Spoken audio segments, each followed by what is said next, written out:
Good morning students. आज हम geography का second chapter the earth surface and landforms के ऊपर डिस्कस करेंगे। तो फर्स्ट ऑफ ऑल हम देखते हैं the structure of earth and the landforms. Structure means होता है बनावट, या उसका जो भी हमने जूनियर क्लासेस में ये पढ़ के आए हैं। द अर्थ जो हमारी लोअर पोर्शन है, हमें तो पता है the atmosphere is divided into 5 parts. 5 layer of atmosphere are there: troposphere, stratosphere, mesosphere, thermosphere, exosphere. Then orange sphere जो होता है वो आपका आयोनोस्फीयर होता है। But below the earth there are 3 layers: crust, mantle and core. ठीक है, हमें ये भी पता है कि जैसे हमारी धरती का क्रिएशन हुआ था by big bang theory.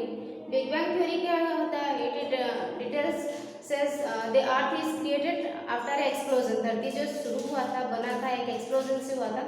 About 13.7 million years ago ये जो हमारी बिग बैंग थ्योरी बना था या शुरुआत हुआ था उसकी।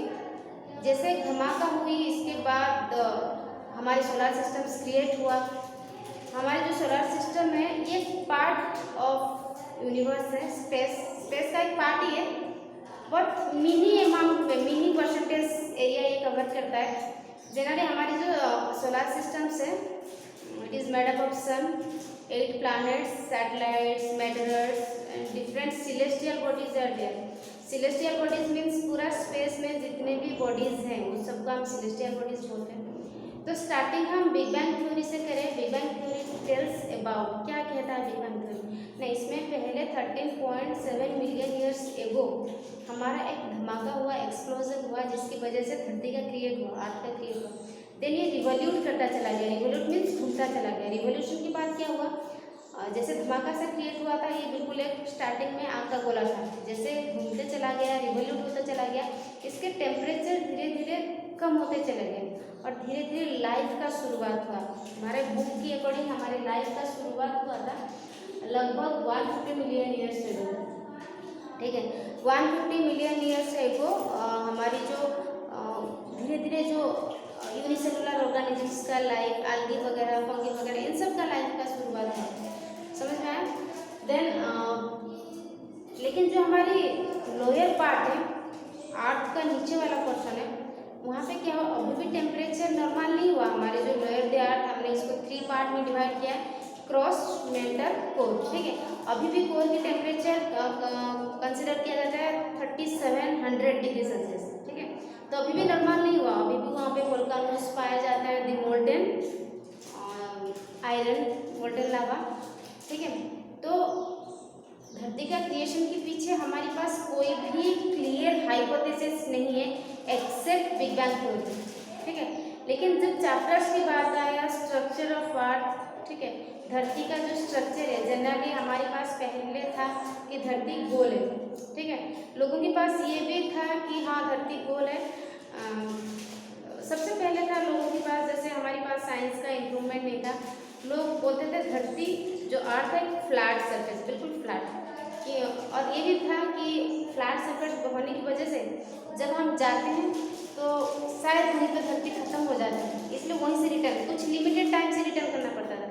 ठीक है, फिर पता चला धरती कम्प्लीटली सर्कल नहीं है, ये ऑरेंज की तरह है, थोड़ा सा ओवल शेप है, मीन्स इसका हर तरफ रेडियस बराबर नहीं है, थ्रो सेंटर से लेके। देन ये जो स्ट्रक्चर तो हमारी ये था, लेकिन लैंडफॉर्म्स क्या है ना? लैंडफॉर्म ये है कि हमारी जो अर्थ की लैंड फॉर्म्स मीन्स हर जगह, कहीं पे माउंटेनियस एरियाज है, कहीं पे प्लाट्यूज पाया जाता है, कहीं पे वैली जिसको घाटियाँ बोलते हैं। और मिट्टी में भी लेके बहुत सारा डिफरेंस है, कहीं पे एलुवियल सॉइल मिलता है, कहीं पे रेड सॉइल मिलता है, कहीं पे लैटराइट सॉइल मिलता है, black soil, loamy soil, different types of soil मिलता है। ठीक है, तो ये जो सॉइल्स का अवेलेबिलिटी होना, अलग अलग सॉइल मिलना, अलग अलग लैंडफॉर्म्स मिलना, उसका रीज़न क्या है, क्या रीज़न है उसके पीछे, ये डिटेल्स हम इसमें कवर करेंगे। देखो इसमें the earth is a unique planet, ये एक यूनिक प्लैनेट है क्योंकि हमारी सोलर सिस्टम्स में ड्वार्फ प्लैनेट प्लूटो था, और प्लूटो को छोड़ने के बाद हमारे पास जो 8 प्लैनेट्स हैं, हमारे पास ये खासियत है कि हमारे पास लिविंग गैस, ऑक्सीजन है, वाटर है, इसलिए लाइफ सस्टेन सिर्फ अर्थ में ही हो पाता है, और जो 7 प्लैनेट्स है वहाँ पे लाइफ सस्टेन नहीं हो पाता। दैट्स वाई इसीलिए अर्थ को एक यूनिक प्लैनेट बोला जाता है। ठीक है, इसमें जो साइंटिफिक एविडेंसेस है प्रमाण है उसके according the planet was form 3.54 billion years ago. हमारी जो धरती है, हमारी जो प्लैनेट अर्थ, ये 4.54 बिलियन ईयर्स एगो शुरू हुआ था।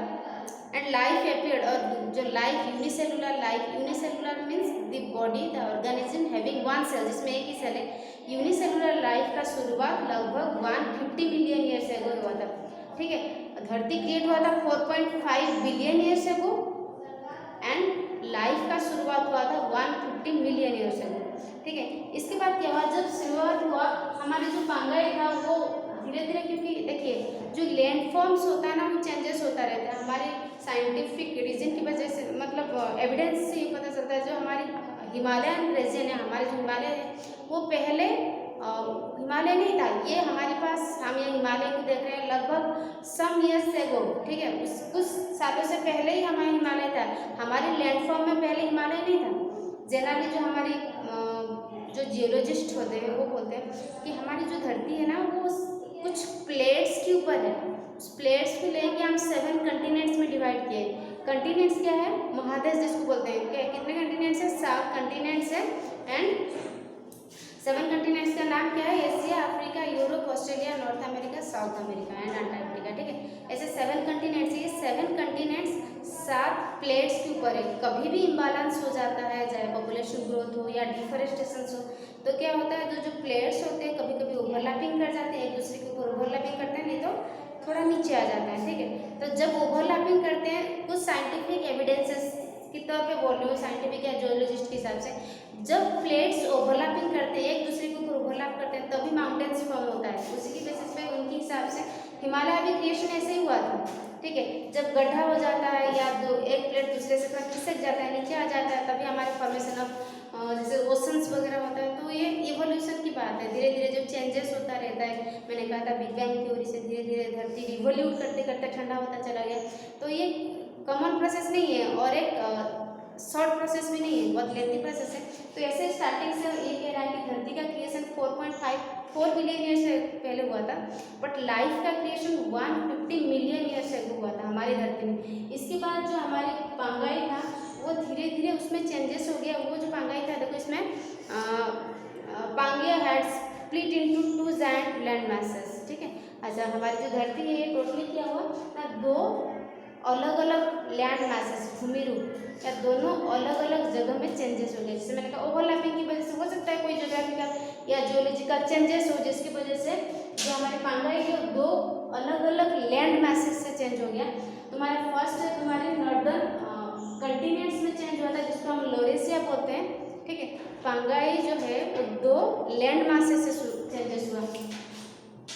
लैंड masses में चेंजेस हुआ। नॉर्दर्न कंटिनेंट्स को हम लोरेशिया बोलते हैं, जहाँ पे सदर्न लैंड मास को हम गोंडवाना लैंड बोलते हैं। ठीक है, तो ये जो गोंडवाना लैंड एंड लोरेशिया, ये दोनों कहाँ से फॉर्मेशन हुआ था, पांगाई से। ये एक लैंड फॉर्म है, एक कंप्लीट लैंड फॉर्म है, एक ही लैंड फॉर्म है जो कि किसी भी ज्योग्राफिकल कंडीशंस, क्लाइमेटिक कंडीशन समझ लीजिए या कोई भी चेंजेस की वजह से ये 2 पार्ट में चेंजेस हो गया। दो पार्ट में चेंजेस हो गया। नॉर्दर्न पार्ट इसको हम बोलते हैं लोरेशिया, नॉर्दर्न कंटिनेंट, और जो सदर्न लैंड मास है उसको बोलते हैं गोंडवाना लैंड। तो हमारे पास ऐसे बहुत सारे प्रूफ्स है, जैसे इवोल्यूशन के दौरान, टाइम चेंजेस के दौरान बहुत सारा चेंजेस हुए हैं। ठीक है, इसके बाद देखते हैं हम इंटीरियर ऑफ अर्थ, धरती का जो अंदर की पोर्शंस क्या है। ठीक है, जैसे मैंने कहा बिग बैंग थ्योरी की वजह से रिवोल्यूशन के बाद धरती धीरे धीरे ठंडा होते जा रहा है, लेकिन इसका जो सेंटर पोर्शन है, जैसे कि the central portion is divided into 3 parts. Crossed metal core के टेम्परेचर 3700 डिग्री सेल्सियस।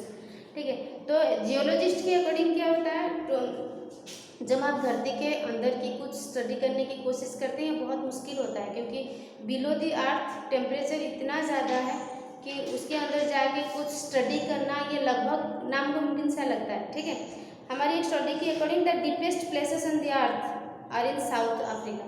ठीक है, हमारी दुनिया का जो डीपेस्ट प्लेस जो माइनिंग वगैरह के लिए चूज़ किया जाता है, mining means extraction of mines, है ना। कभी कभी माइंस जैसे अलग अलग खनिज मिलता है, कहीं पे गोल्ड मिलता मिलता है, कहीं पे सिल्वर या चाहे पेट्रोलियम एक्सट्रैक्शन हो, ठीक है। तो ये सब के लिए जो माइनर्स होते हैं, जो माइनिंग में काम करते हैं, उनको नीचे जाना पड़ता है, बहुत नीचे तक जाना पड़ता है। लेकिन अभी तक रिकॉर्ड किया गया है जो तुम्हारे साउथ अमेरिकन से ये वो माइनर्स है जो कि आज तक टिल टू डेट आज तक ये सबसे नीचे तक गए, सबसे नीचे। उनसे डीपेस्ट प्लेस आज तक कोई नहीं जा पाया। हमारी एक स्टडी के अकॉर्डिंग साउथ अफ्रीका दुनिया की सबसे डीपेस्ट प्लेस है, South Africa. But South American are the miners, South America के रहने वाले माइनर्स जो कि बहुत नीचे तक गए हैं, उनको बताया जा रहा है कि धरती की सरफेस से कितना, धरती की सरफेस से बिलो 3.5 किलोमीटर, क्योंकि इजी नहीं है ना, क्योंकि जितना हम नीचे जाएंगे वी फील कूल वार्मर, जितना हम नीचे जाएंगे टेम्परेचर बहुत ज़्यादा है, प्रेशर बहुत ज़्यादा है, और इतना रहता है कि माइंस में क्या होता है, जो नीचे माइंस में वहाँ पे जनरली आग से बचाना पड़ता है ना। कभी भी चांसेस हो सकता है क्योंकि कार्बन पार्टिकल्स इतना ज़्यादा है वहाँ पे। कोयला, जैसे कोल माइन का आप देख लीजिए, कोयला कैसे फॉर्मेशन होता है, जैसे अर्थक्वेक होता है। अर्थक्वेक में क्या होता है, जनरली जो पेड़ पौधे होते हैं वो धरती के नीचे दब जाते हैं, और due to heat and pressure, वो ज़्यादा हीट और प्रेशर की वजह से ये जो वुड पार्टिकल्स है या remaining dead bodies of plants ये कन्वर्ट हो जाता है इनटू कोल, कोयला में चेंज होता है। तो कोयला क्या है, कार्बन पार्टिकल्स है, सारे कार्बन पार्टिकल्स है, 99% कार्बन पार्टिकल्स है, 99.9%। तो जब भी कोई माइनर्स नीचे जाता है उसके लिए ये रिस्की हो जाता है, क्योंकि आग लगने के चांसेस बहुत ज़्यादा है, कार्बन आग लगने के चांसेस बहुत ज़्यादा है, और बहुत ज़्यादा टेम्परेचर की वजह से। अभी तक मैं कह रही हूँ till date 3.5 kilometre below earth गए हैं साउथ अफ्रीका में for the extraction of gold, gold के एक्सट्रैक्शन के लिए। उससे नीचे कोई नहीं जा पाए, वो जाने वाले कौन है, साउथ अमेरिकन से, ठीक है। और जैसे कि इससे कोई नहीं जा पाए तो हमारे पास इतना डिटेल्स इन्फॉर्मेशन नहीं है regarding below the earth surface, earth की बिले के नीचे की सरफेस को लेकर हमारे पास मोर इन्फॉर्मेशन नहीं है, क्योंकि more heat, pressure and temperature की वजह से। हमारे पास नॉलेज का एक ही सोर्स है, वो है आपकी seismic waves. Seismic waves means the waves of earthquake, भूकंप ना। जनरली जियोलॉजिस्ट के हिसाब से वही है, भूकंप का मेन रीजन भी हमारी जैसे तुम्हारी कभी कभी साइंटिस्ट क्या होता है, कुछ नया रिसर्च होता है, कुछ एक्सप्लोजिव्स बनता है या कुछ नया मिसाइल्स बनता है। वो क्या होता है, सपोज कुछ एक्सप्लोजिव्स बना, उनको टेस्ट के बाद उसको एक बिल्कुल सील करके उसको समुद्र में फेंक दिया जाता है, ठीक है। तो आफ्टर देन कभी कभी उसके अंदर रिएक्शंस होता है जिसकी वजह से कुछ ज़्यादा धमाका सा हो गया, जिसकी वजह से सुनामीज आता है, भूकंप वगैरह होता है। ये तो कॉमन रीजन है, but the main reason is, हमारे जो मेन रीजन होता है, हमारी जो धरती है, मैंने कहा है कुछ प्लेट्स के ऊपर है, कभी कभी इम्बालांस की वजह से इनका जो बैलेंस है वो बिगड़ जाता है, जैसे कि ये वाइब्रेट होने लगता है, तभी हमारी जो भूकंप वगैरह होता है। तो हमारे पास धरती से नीचे जो भी पार्ट है उसको इससे कुछ इन्फॉर्मेशन लेने के लिए कोई सोर्स नहीं है एक्सेप्ट अर्थक्वेक, है ना। अर्थक्वेक से थोड़ा बहुत पता चलता है हाँ नीचे कुछ हो रहा है, अर्थक्वेक वाइब्रेशन से। अर्थक्वेक को वेव्स हम क्या बोलते हैं, seismic waves, seismic waves. And the study of earthquake is known as seismology. Seismology, seismology क्या होता है, the study of earthquake, study of earthquake is known as seismology, seismology बोलते हैं, ठीक है। तो सेस्मोलॉजी स्टडी करने के बाद या सेस्मोग्राफ्स, सेस्मिक वेव्स, अर्थक्वेक की स्टडी करने के बाद हमें इंटीरियर अर्थ, धरती का नीचे वाले पार्ट के बारे में कुछ ही आइडिया पता चला, डिटेल्स नहीं पता। रीजन क्या है, ज़्यादा हीट एंड टेम्परेचर की वजह से, ठीक है। Just is the vibrations of string, ये जो वाइब्रेशंस है, जैसे गिटार का जो 6 स्ट्रिंग्स होते हैं, हम इसको जब इसको वाइब्रेट करते हैं तो एक साउंड प्रोड्यूस होता है जिसको हम सोनोरिटी बोलते हैं। मेटल के पास प्रॉपर्टी रहता है, कॉइन गिरता है तो खन एक आवाज़ होता है, वो सोनोरिटी प्रॉपर्टीज है, वो सिर्फ मेटल्स में पाया जाता है, समझ में आए। तो धरती के अंदर जो भी वाइब्रेशंस होता है, एक छोटा सा वाइब्रेशंस होता है, जैसे भूकंप वगैरह होता है। The earth vibration produce seismic waves, once vibration create हुआ ये फिर ऐसे होते चला जाता है, क्योंकि हर चीज़ में वाइब्रेशन होता है। मैं बात करें मेरे पास एयर पार्टिकल्स है, वो भी ऐसे गिरने लगता है वाइब्रेशन, ठीक है। पानी में भी वाइब्रेशंस होता है, ऐसे ही ऑब्वियसली सॉइल में, मिट्टी में, धरती के इंटीरियर पार्ट में भी वाइब्रेशन होता है, ठीक है। तो seismic travel through different materials, तो ये क्योंकि मैंने कहा interior earth, extraction of materials, gold मिलता है, सिल्वर मिलता है, different types of oil, petroleum, diesel, ये सब मिलता है। तो अलग अलग कभी गोल्ड के अंदर दे के जाना पड़ता है सेस्मिक वेव्स को, मतलब जो भूकंप की तरंग है, कभी पेट्रोल के अंदर दे के जाना पड़ता है, कभी सिल्वर के अंदर देना पड़ता है। तो हर चीज़ में स्पीड तो बराबर नहीं है। देखिए हम क्वेश्चन पूछेंगे स्पीड ऑफ साउंड, साउंड का स्पीड किस में ज़्यादा है? सॉलिड में, सॉलिड में ज़्यादा होता है, क्योंकि जब ट्रेन की पटरी के ऊपर जब ट्रेन बहुत दूर से आता है, कभी कान दे के सुना, देखना आवाज़ बिल्कुल क्लियर देता है, क्योंकि साउंड का स्पीड सॉलिड में बहुत ज़्यादा होता है। तो ऐसे ही सेस्मिक वेव्स या अर्थक्वेक की वेव्स इंटीरियर अर्थ, धरती के नीचे वाले पोर्शन में अलग अलग होता है, क्योंकि कभी रास्ते में उसको गोल्ड मिल गया, कभी सिल्वर मिल गया, कभी पेट्रोलियम मिल गया, तो ऑब्वियसली स्पीड अलग ही होगा। ठीक है, स्टडी ऑफ दिस वेव्स, क्या क्या सेस्मिक वेव्स को स्टडी करके साइंटिफिक या जियोलॉजिस्ट जो है हमें क्या क्या बताया है। First is the earth interior is not same. ठीक है, क्योंकि सेस्मिक वेव जैसे हमारी अर्थक्वेक जो प्रोड्यूस होता है जिस जगह से, हम उसको क्या बोलते हैं? एपिसेंटर, एपिसेंटर बोलते हैं। तो सेस्मिक वेव्स कैसे आता है? तरंग, लहर की तरह। ठीक है, लेकिन वो अलग अलग होता है, इस जगह में अलग होता है, इसमें अलग होता है। तो इसमें से ये पता चला कि हमारा धरती का इंटीरियर पोर्शन बिल्कुल हर जगह इक्वल नहीं है। हर जगह अगर इक्वल होता तो स्पीड या सेस्मिक वेव्स का जो तरंग का जो स्पीड होता है वो बराबर होता है, वो डिफरेंट हो रहा है हर जगह। दैट मीन्स हमारा जो इंटीरियर अर्थ हर जगह इक्वल नहीं है। सेकंड पार्ट है the density of materials forming the earth increases gradually from the surface to the interior. Density means हमारी जो धरती का इंटीरियर डेंसिटी, वजन ऊपर जितना है नीचे बहुत भारी है, ये लेस या लाइट है, और ये हैवी है, ज़्यादा वजनदार, डेंसिटी वजन। क्यों ना? ऊपर नीचे हमारे जो मटेरियल पार्ट्स रहता है, माइंस रहता है, डिफरेंट टाइप्स ऑफ ऑर्गेनिजम्स या जैसे कोल वगैरह मिलता है, कोयला वगैरह, तो ऑब्वियसली ऊपर से नीचे वाला पोर्शन की वजन या डेंसिटी ज़्यादा रहता है। और थर्ड पॉइंट क्या है? The physical and chemical properties of the materials varies. और जो भी मटेरियल्स पाया जाता है, गोल्ड, सिल्वर, पेट्रोलियम, डीजल, कोल, ये सब की केमिकल प्रॉपर्टीज, बनावट सबकी अलग अलग है। कोल मैंने बताया this are made up of completely carbon, carbon से बना हुआ है। तो उसी तरह गोल्ड का कंपोजिशन अलग है। ठीक है, गोल्ड के आयरन से वो कंपोजिशन अलग है। पेट्रोलियम प्रोडक्ट हुए सेडिमेंट्री रॉक से बनता है, उसकी कंपोजिशन अलग है। तो जो भी है हमारे पास सेस्मिक वेव्स को लेके या अर्थक्वेक वेव्स लेके जो भी इंफॉर्मेशन है वो तीन है। फर्स्ट है डेंसिटी, अर्थ के सरफेस से ज़्यादा सेंटर पार्ट में, हर जगह सही नहीं है, मतलब हर जगह जो भी स्पीड है सेस्मिक वेव्स का वो बराबर नहीं है, क्योंकि मटेरियल अलग अलग है और मटेरियल की केमिकल और फिजिकल कंपोजिशन, बनावट सबका अलग अलग है। अगर इक्वल होता तो सेस्मिक वेव्स का स्पीड हर जगह इक्वल होता। ठीक है, तो आज हमने देखा इंट्रोडक्शन में हमने देखा कि धरती का क्रिएशन कैसे हुआ है 4.5 बिलियन ईयर्स अगो, लाइफ का क्रिएशन 150